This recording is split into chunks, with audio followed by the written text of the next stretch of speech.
Good afternoon, students. Today we will discuss the significance of microorganism in food biotechnology. Means what is the significance, what is the importance, or what is the role of microorganisms such as bacteria, yeast, and fungi in our food industry. Okay, so let's discuss what is the significance of microorganism in food biotechnology. Okay, as we know that food supply consists basically of plants and animals or products derived from them, and it is understandable that our food supply that contain microorganisms interacted with food, our food that we eat, that we eat in our daily life. Okay, these microorganisms use food supply as source of nutrients for their own growth. Okay, the microorganisms use nutrients from the food that containing all of the nutrients such as calcium, such as phosphorus, such as sodium, etc. and etc. So the interaction of microorganism and food can cause two possibilities. For the first one is the interaction between microorganism and food give beneficial to human, and or the second one is the food interaction with microorganism could result in deterioration of food. Means ki, your food will be deteriorate, or your food will be going to be harmful for your health. Okay, so there is the condition of a microorganism can be divided into two roles.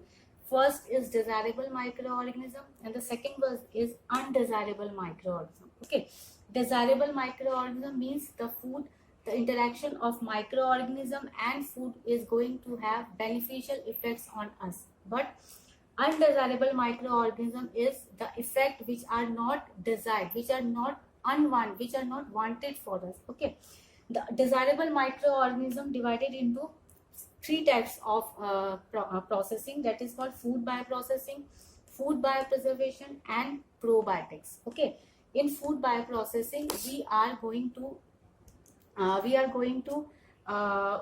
to know that food bioprocessing, the biological process of the food which are undergoes with the food grade microorganism. Okay, the microorganism which are going to prepare food, which are going to useful for the food production is come under the process of food bioprocessing. Okay, and second one is food biopreservation. But food biopreservation is a food biological preservative by using antimicrobial metabolites that can be produced from certain microorganisms, and that can be used for prevention, or that can be used for the inhibition of the microorganism in the food. Okay, and the third one is probiotics. Probiotics is the good bacteria which we consume in our daily life, which we have to use for the beneficial of our gut microbiota of the host. Okay, now come to the features of in other words, beneficial microbes are used to prevent food spoilage. In this case, now come to our undesirable microorganism. We can know that for undesirable microorganism it can be cause foodborne disease. The foodborne disease may be because of the presence of microorganism in our food. Okay, when we not store our food, or when we are not keeping our food in the required temperature, then the food gets spoiled. Okay, the spoilage of food is going to be occurred by only the microorganism. Okay, the second is food spoilage. Food spoilage is the spoilage which can be caused or the contamination of food due to the growth of microorganism, or we can say the action of microorganism to the heat stable. And now for the undesirable microorganism, the unwanted effect of the microorganism is come under the format of undesirable microorganism. They can cause foodborne disease and food spoilage. Foodborne disease means it is a disease caused by the consumption of contaminate during the various stages of handling between production and consumption by many pathogenic microorganisms such as bacteria, molds, or yeast. Okay, And the food spoilage is a condition of contamination of food due to the growth of microorganism in food, or we can say the action of microbial heat stable enzyme present in the microorganism. Okay, now coming towards the features of probiotics. Probiotics is a gram positive bacteria and a lactic acid bacteria. Okay, for the presenting the word probiotics, the microorganism should have these kind of properties, such as it should be non-pathogenic. It means the microorganism should not have any pathogenic effect on the human. And the second one is non-toxic. The microorganism should not produce any type of toxicity in our food.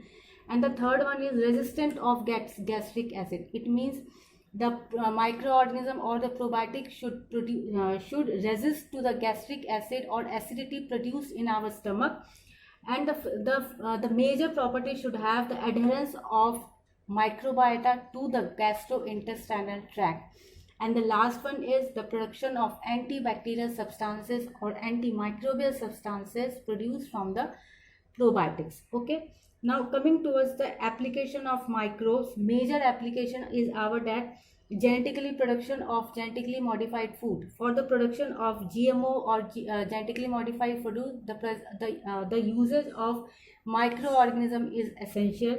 For the fermentation industry and for the cloning of plants and animals. For the fermentation of we can say in our kitchen we ferment the product, we ferment the milk for the production of yogurt or dahi, in which we can use Lactobacillus delbrueckii or Lactobacillus streptococcus thermophilus. Okay, and coming to our food industry, the fermentation industry. Fermentation industry means the production of alcoholic beverages or alcoholic production.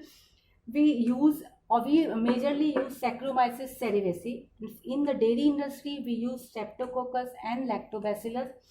In bakery industry, Saccharomyces cerevisiae is used, and in the food supplementation industry or the production of antibiotics, the major.